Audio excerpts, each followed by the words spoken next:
Hello, so in today's video I'm going to show you how you can modify the 90-90 position to make the most out of your hip training.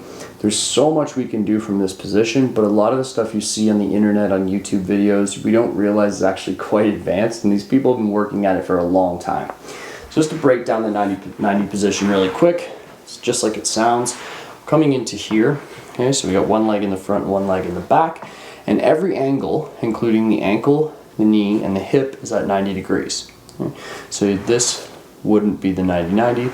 We want to make sure when we're in this position we're training from every angle is exactly 90 degrees.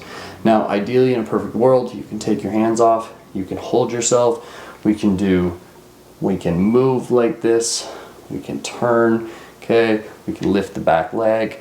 Anything that we can do should be comfortable here.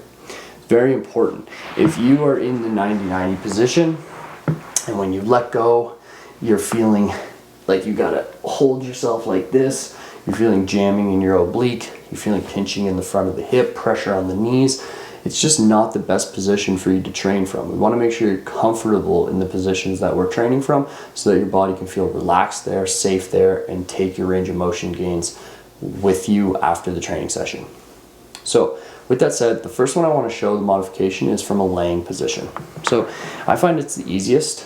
Take a yoga block. Okay. There's 3 heights on a yoga block, so you can just choose which height works best for you. Kind of want that hip. One modification would be to have that hip, the knee straight out from the hip. And then what we do here is we lay down on a yoga block. This gives us access. It's a very comfortable position. Everything's at 90, and this gives us access to train external rotation, okay, from the front leg. And it also gives us access to train internal rotation from the back leg. So I can lift the back foot off the floor and set it down. I can lift the front foot off the floor and set it down. This is the first modification I'd like to show because it's probably the easiest one to get into for working the hip capsule muscles. The next thing that we can do is we just elevate ourselves. So we were on our side before. We can place the knee on a lower setting of the yoga block and we can just move on to our elbow. So now I'm in that same 90-90 position, no pinching, no discomfort. I can train external rotation from here. I can train internal rotation from here. Okay, got a lot of things we can play with. We could even get into hovers, knee hinges, right? Whatever's in your program gives us the option. I want to take that up even more. We can use a straight arm and kind of still be leaned off to the side. You'll notice it's a lot harder to generate force from here.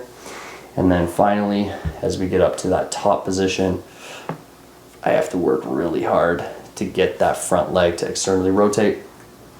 And if we're gonna do it from the top position for internal rotation, which is off the back leg, you're gonna notice that the more upright you are, it's extremely hard to get that leg off.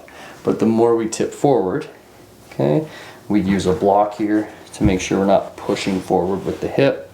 Use a block here, and the more we get forward, okay, the more access I have to that internal rotation.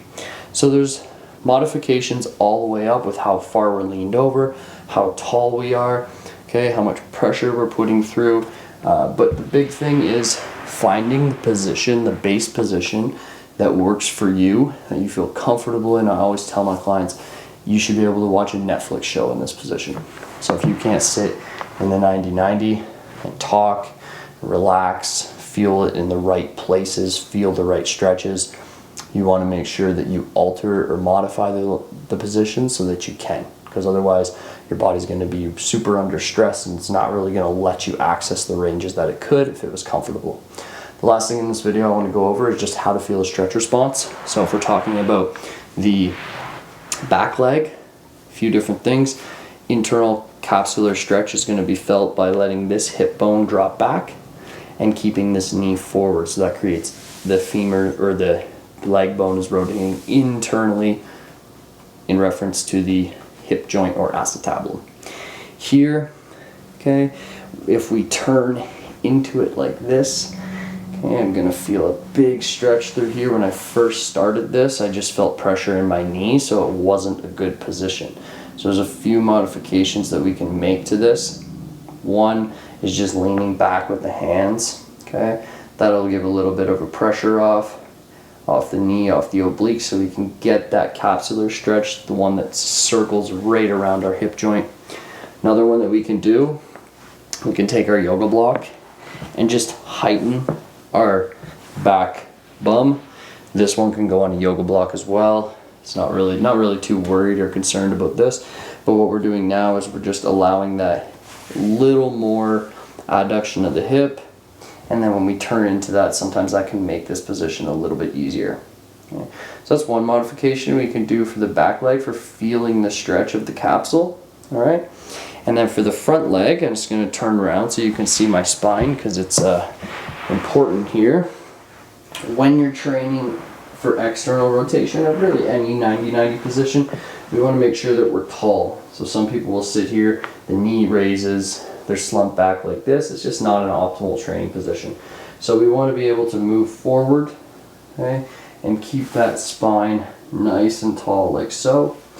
If this is not doable because you don't have the external rotation of the front hip, we just do the same modification, taking the blocks, elevating them like so, and then this allows us to sink forward quite easier, and we can work on eccentric neural grooving, we can work on really getting the capsular stretch, practicing posterior and anterior pelvic tilt to feel how that changes the stress response. And just by modifying our position, we've got a lot more options to play with. There's no right position, there's no wrong position. There's a gold standard of being able to practice these movements from the 90-90 base position, but modifications along the way are not only allowed, but they're definitely encouraged. We want to make sure you're comfortable and you're making the gains, feeling the exercises in the right spots so that your body remembers them. And then when you progress forward, you've got a good artillery of knowledge of exactly what you're supposed to feel.